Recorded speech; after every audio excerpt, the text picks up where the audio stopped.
안녕하세요. 화학자 자홍지입니다. 위험하든 경미하든 독을 가지고 있는 동식물은 여럿이 있습니다.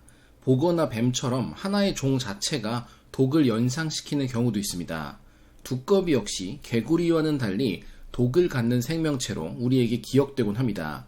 두꺼비 독은 무엇이고 또 어떤 기묘한 이야기들이 있을까요? 세상에는 독과 관련된 직업들도 있습니다.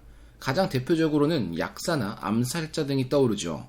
실제했는지의 여부를 떠나 동화나 이야기 속에서 독을 제조하고 문제를 일으키거나 도움을 주는 모습으로 그려지는 존재들이 있습니다. 바로 마녀입니다. 대부분 마녀의 이미지는 빛이 잘 들지 않고 사람이 찾아오기 힘든 깊은 숲 속에 오두막을 짓고 홀로 살아갑니다. 그리고 커다란 항아리에 이런저런 재료를 넣어 독약이나 사람의 감정, 기억을 조정하는 묘약들을 만들죠. 사용하는 재료들도 독특합니다. 항상 단골로 등장하는 것들은 약초나 독초, 버섯, 박쥐, 지렁이, 두꺼비 등입니다. 이들보다 더 기묘하고 불쾌한 재료들도 많을 텐데 왜 이런 고정관념이 생겨 있을까요?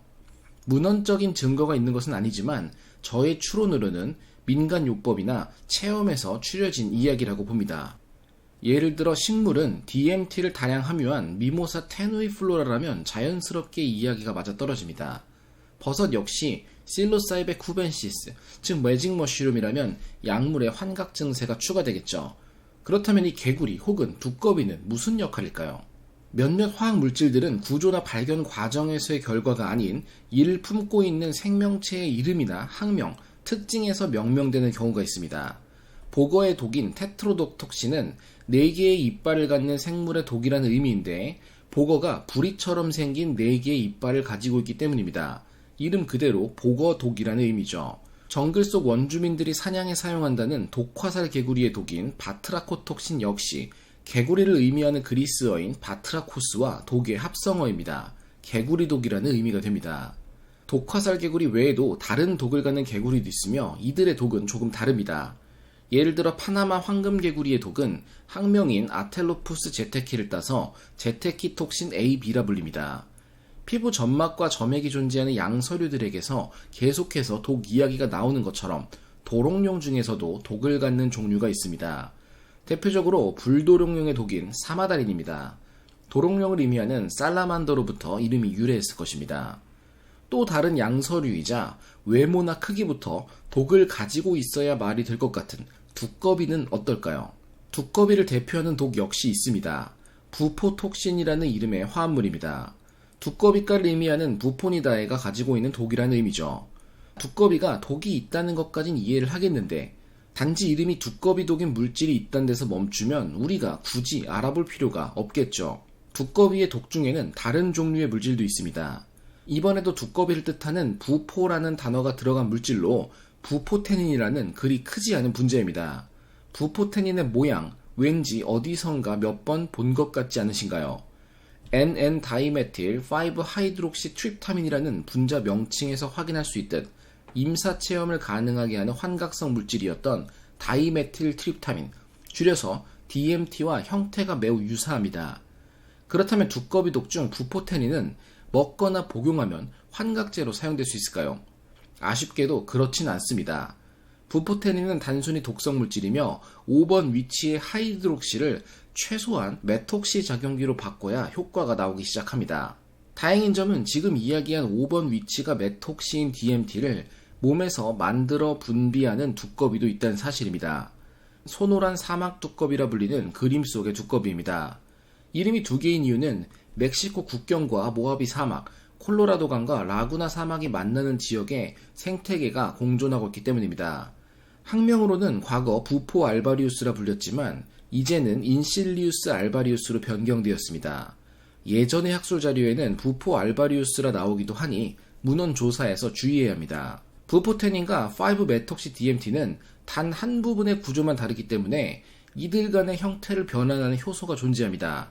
대부분의 두꺼비들은 미량의 5메톡시 DMT만을 만들거나 혹은 생성이 불가능하지만 인실리우스 알바리우스는 이하선에서 이를 다량으로 만들어낼 수 있습니다.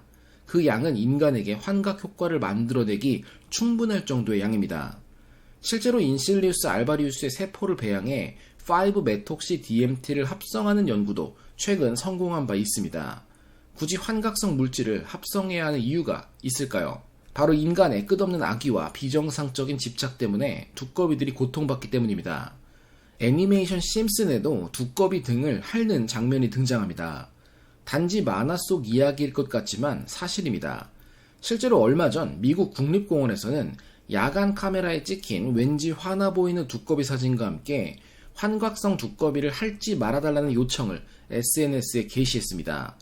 두꺼비를 핥아도 환각 성분 섭취가 가능하지만 그리 효과가 높지 않으며 5메톡시 DMT 외에도 존재하는 부포테닌이나 부포톡신 등으로 인해 큰 문제가 발생할 수 있기 때문입니다. 실제로 두꺼비 분비물은 거래되고 있지만 먹는 대신 태워서 흡입하는 방식으로 사용됩니다. 1회분을 흡입하면 20-30분가량의 환각 체험을 할 수 있어 인기라고 합니다. 이에 못지않은 다른 생명체들도 몇 가지 함께 알려드리겠습니다. 자이언트 잎 개구리 역시 몸에서 분비하는 물질의 인기로 고통받습니다. 실제로는 민간요법이나 치료용으로 사용되고 있는 물질이라고도 하는데 채취를 위해서는 개구리가 위협받아 분비되도록 해야 하니 개구리의 네 다리를 묶어둔 후 모으게 됩니다. 물론 개구리를 죽이는 것은 아니며 채취 후 풀어주긴 하지만 좋을 리도 없고 윤리에도 맞지 않겠죠. 자이언트 잎 개구리 분비물은 채취가 어려운 만큼 확실한 효과가 있긴 있습니다. 주 성분 중 하나는 데모르핀입니다. 모르핀이라는 단어가 왠지 달콤하게 들리는 것처럼 데모르핀 역시 오피오이드 물질로 모르핀보다 수십 배 강력한 효과를 갖습니다. 델토르핀이라는 물질 역시 함유되어 있습니다. 이 역시 오피오이드 물질인데 유사한 다른 종류와는 달리 비정상적으로 높은 혈내 장벽 투과율을 가져 뇌로 유입되어 작용하기가 굉장히 쉽습니다. 정확히 어떤 물질이 효과를 갖는지 실제로 환각 효과가 맞긴 한지 애매하지만 여하튼 먹으면 환각을 일으키는 곤충도 있습니다. 캘리포니아 수학개미라 불리는 포고노르미맥스 캘리포니쿠스는 입에 잔뜩 넣고 씹어 먹으면 환각 증상이 생긴다고 합니다. 그리고 의외로 물고기 중에서는 환각을 일으키는 종류가 꽤 많습니다. 가장 유명한 것은 드림피쉬라 불리는 사르파살파인데 먹으면 대략 일주일 정도 환각이 은은하게 느껴진다고 합니다. 많은 경우 물고기들이 먹는 해초류 등에 의해 체내에 축적되는 성분 때문으로 알려져 있습니다. 그렇다면 해양 생물체 중 아주 확실하게 환각성 물질을 가지고 있는 생물도 있겠죠. 바로 해면 동물 중 베론골라 리기다라는 움푹움푹 파인 해면의 종류입니다. 이 해면의 물질 중 환각성을 갖는 5-브로모-DMT와 5,6-다이브로모-DMT가 유명합니다. 모두 DMT의 유사체인 만큼 효과를 예상할 수 있습니다. 사실 인간의 악의는 더욱 끝이 없어서 두꺼비를 핥지 말라는 요청에 함께 포함된 것이 바나나 민달팽이도 핥지 말라는 것이었습니다. 솔직히 정말 핥고 싶지 않은데 다들 왜 그러는 걸까요? 바나나 민달팽이가 분비하는 점액에는 혀와 식도의 감각을 없애는 물질이 함유되어 있습니다. 정확히 어떤 물질인지 또 구조가 어떨지에 대해서는 찾아볼 수 없었는데 일반적인 마취성 물질이 아닐까 싶습니다. 포식자가 맛을 느끼지 못하고 삼키기 어렵게 하기 위한 자기 방어인데 사람은 이를 통해 재미삼아 민달팽이를 핥곤 합니다. 하나 재미있는 사실은 점액이라는 성분은 느리고 끈적하게나마 흐르긴 흘러서 액체가 아닐까 싶지만 구분상 점액은 액체도 고체도 아닌 액정이라는 물질입니다. 심지어 기린의 침도 점액이라는 사실 흥미롭죠? 나중에 소개하도록 하겠습니다. 요약입니다. 이야기 속 마녀가 비약을 만드는 데 언급되는 재료들은 대부분 환각성을 갖는 것으로 추정됩니다. 그리고 많은 종류의 두꺼비는 독을 갖지만 환각제를 함께 분비하는 두꺼비도 있습니다. 그 때문에 사람들이 자꾸 두꺼비 등을 핥아서 생태계가 위협받고 있다고 합니다. 사람은 두꺼비 외에도 온갖 것을 핥고 있습니다.